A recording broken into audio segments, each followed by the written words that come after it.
What's up everybody, welcome back to the Imaginfinity channel. Today we're going to be having a look at how you can start shooting 360 videos with DSLR or mirrorless camera rigs. Now conventionally in 360 the weapon of choice tends to be action cameras. They're smaller, you can get them tighter and closer together, and they're easier to stitch.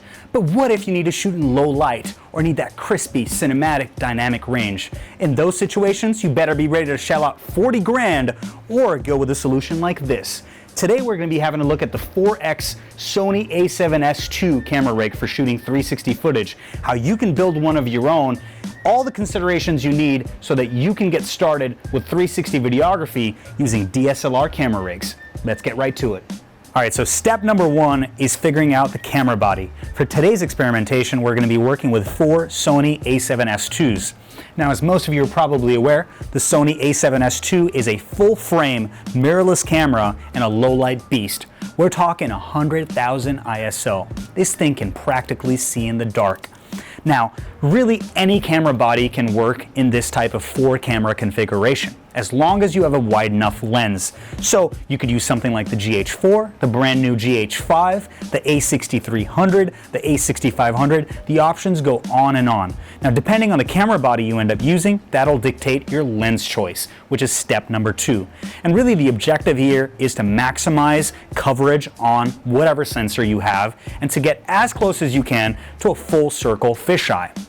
You ideally want 180 degrees of coverage either vertically or horizontally, depending on if your camera has a 4:3 crop or a 16:9 crop. So in our case, with a 16:9 crop on the A7SII, we've gone with a Rokinon f2.8 8mm version 2 lens. Now this lens is intended for a 35mm crop, but if you shave off the lens hood, you get a nearly full circle on a full frame sensor. Now if you're using a smaller micro 4/3 camera, like for example the Ecamm by Z camera, this camera will require something like iZooger's 220-degree lens to get that same type of coverage. Now if you're just getting started in this stuff, I highly recommend you look at the Rokinon and Samyang range of lenses. You will easily find the ideal fisheye lens that'll give you the right kind of coverage sub $300. I'll link a bunch of these in the description below. So, step 1, get the right kind of camera. Step 2, lens choice. Step number 3, externally powering this bad boy. As you know, usually 360 shoots are run and gun, or you need to run this rig for a long period of time. In these situations, in-camera batteries, like the pithy batteries on the Sony A7SII, just don't cut it. In those situations, you need external power. Now you can either go V-mount, or, as we're going to be doing today, we're just going to be using traditional USB power banks and using the micro USB input to do pass-through charging on the A7SII. So let's start the assembly process. The rig I'm using today is called the Bonsai rig, and basically what it is a bunch of plates that allow us to modularly attach any camera in that 4-camera configuration, as you'll see. So, first things first, we're going to slap in baseline batteries.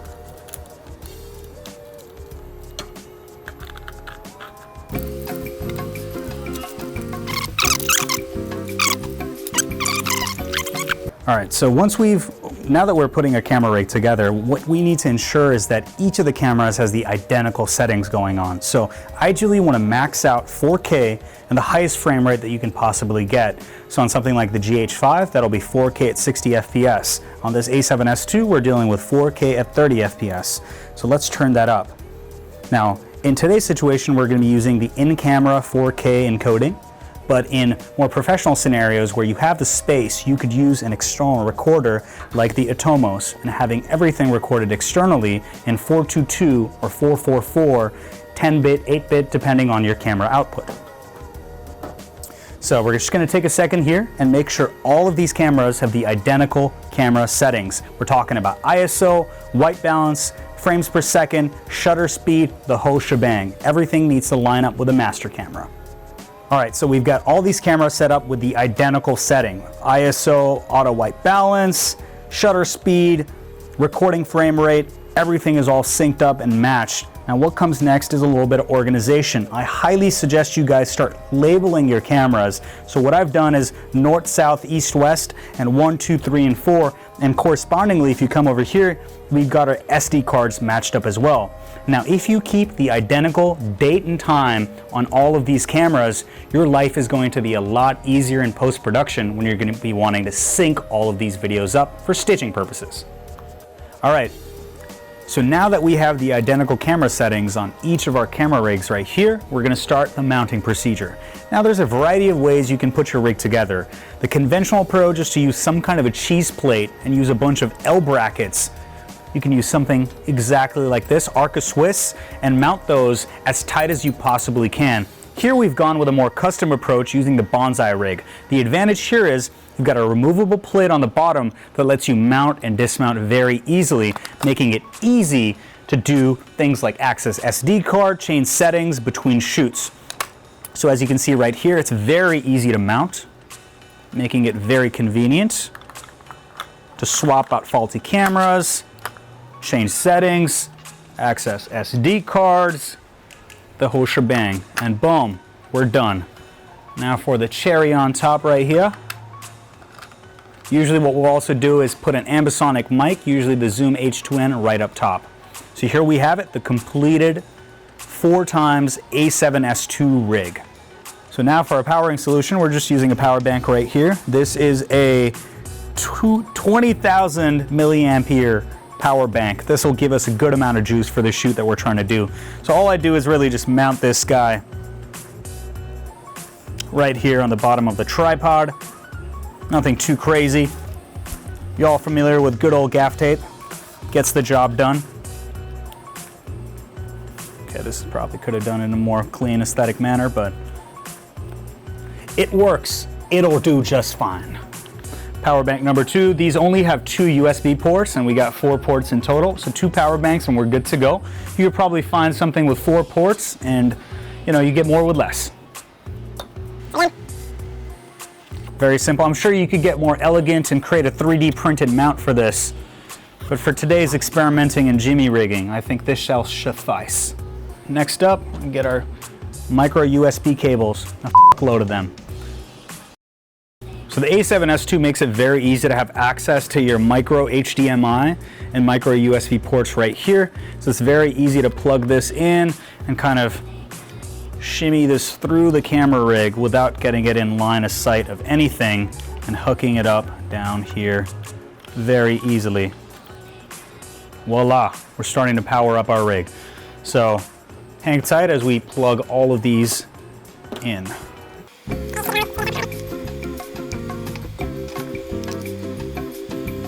So now if you do want to do a remote triggering solution, Sony does make a remote triggering solution that goes and plugs into the micro USB port right here. So if you want to trigger all these cameras remotely, it won't be gen locked, but at least you would be saved the hassle of ding, ding, ding, clicking on each of those one by one.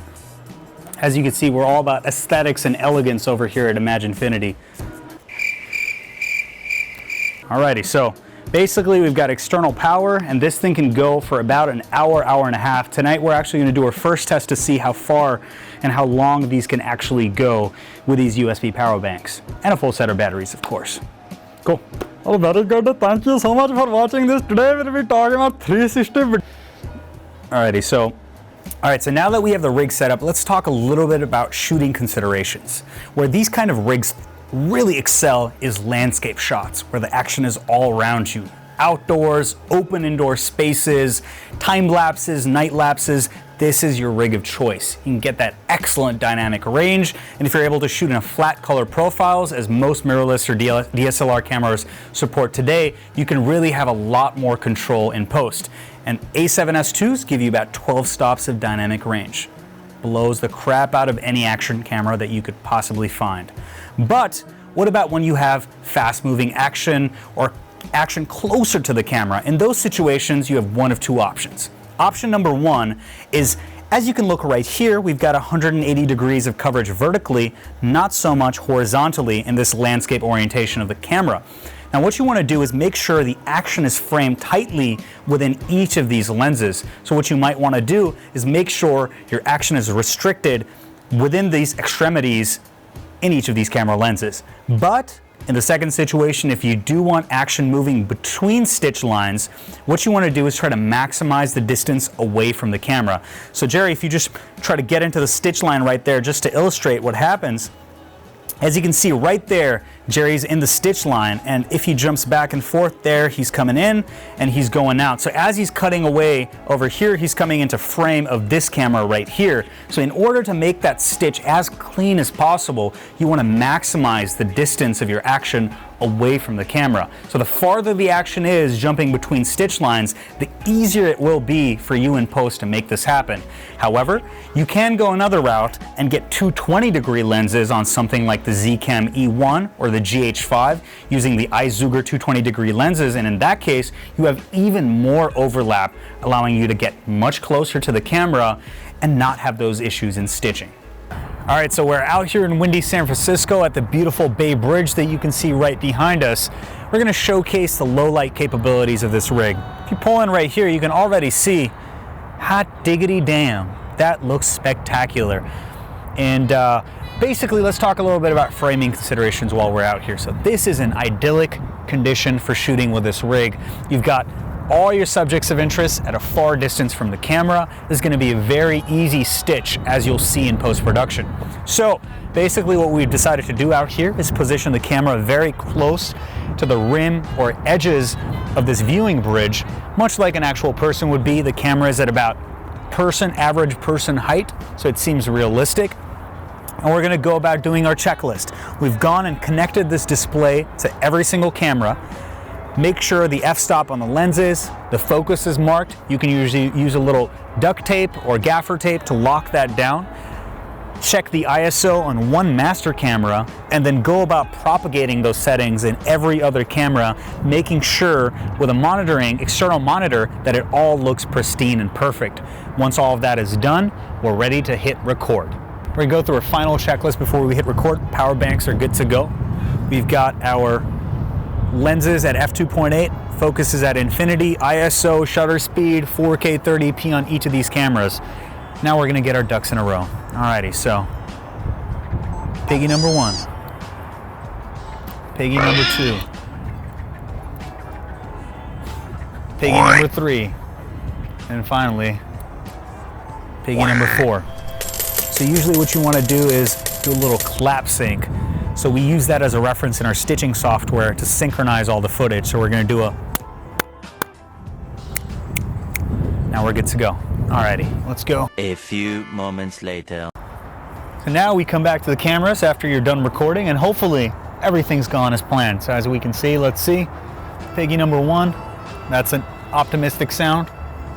Piggy number 2, piggy number 3, and piggy number 4. Awesome.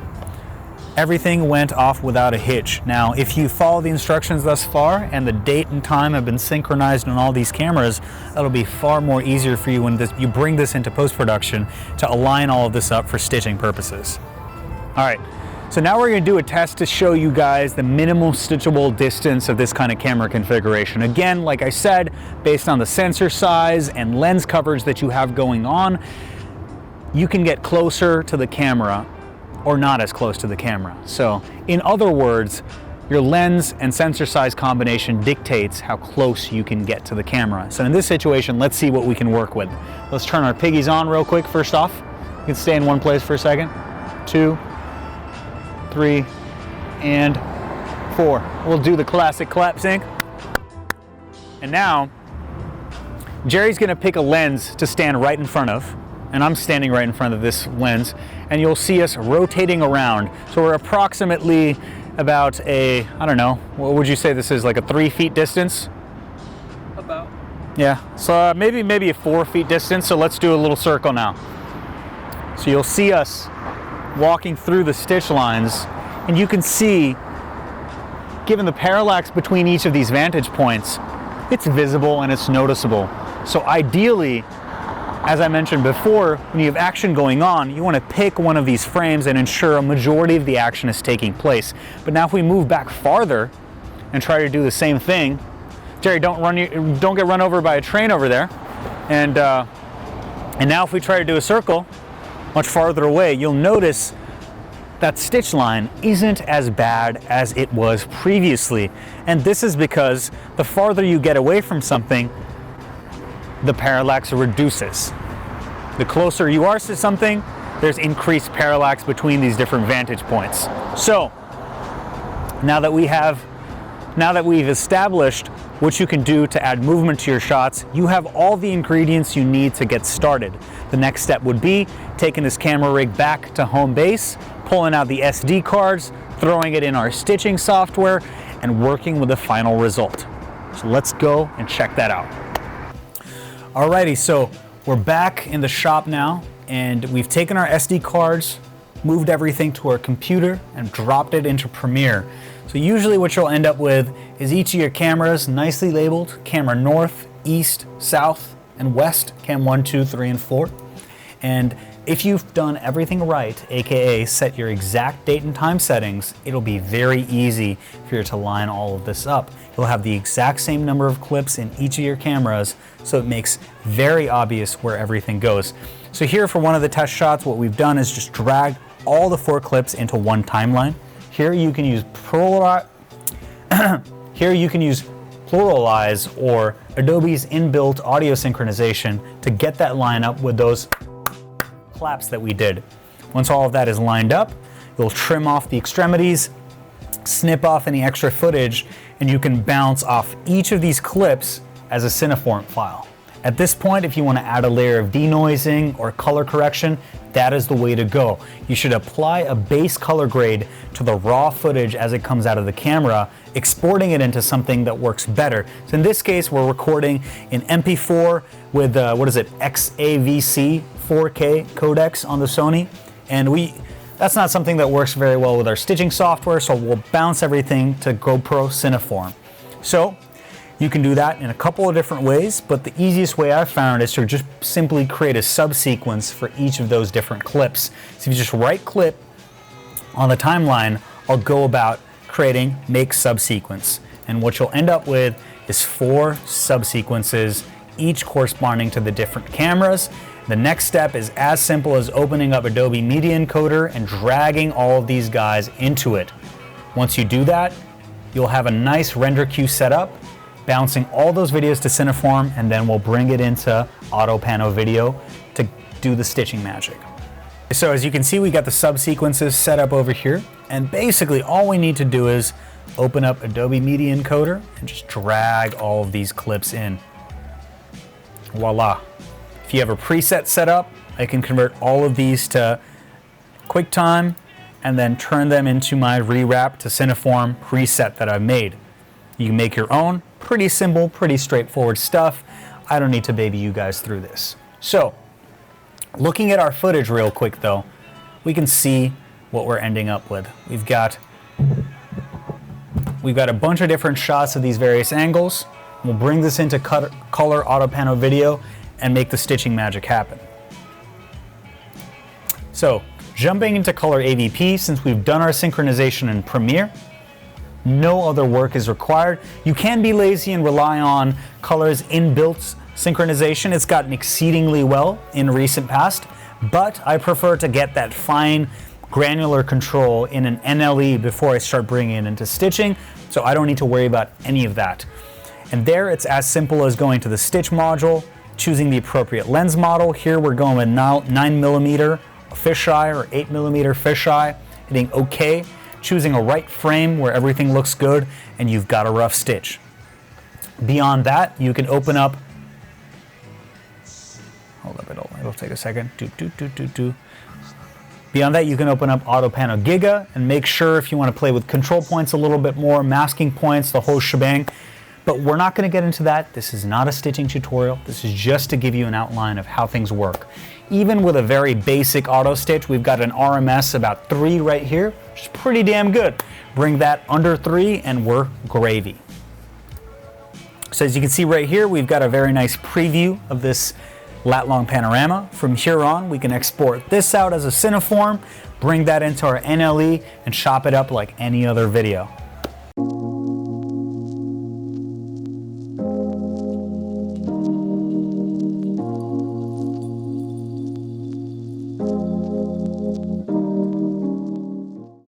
If this was interesting, please do hit that comment button. Hit thumb, what you're supposed to say. All right, you have reached the end of this video. So hopefully this video was useful and you walked away with a basic understanding of the considerations that it takes to put together this sort of a 4-camera DSLR mirrorless camera rig. Hopefully you have a little bit idea about the configuration, the lens choices, shooting considerations, stitching considerations, and final output. Most importantly, when to use this sort of a rig. Again, there is no perfect 360 camera rig. It's all about the right tool for the job. So if you're looking for something with expansive landscapes or great dynamic range and great low light ability, this type of rig is the way to go. Again, it's only a tool in your toolbox. It's about choosing the right tool for the job at hand. If you like this video, be sure to smash that like button. If you have any questions, drop them in the comments below and subscribe for more content like this in the future. Thank you so much for watching. Again, I'm Bilal with Imaginfinity, and I'll catch you in the next one. Peace.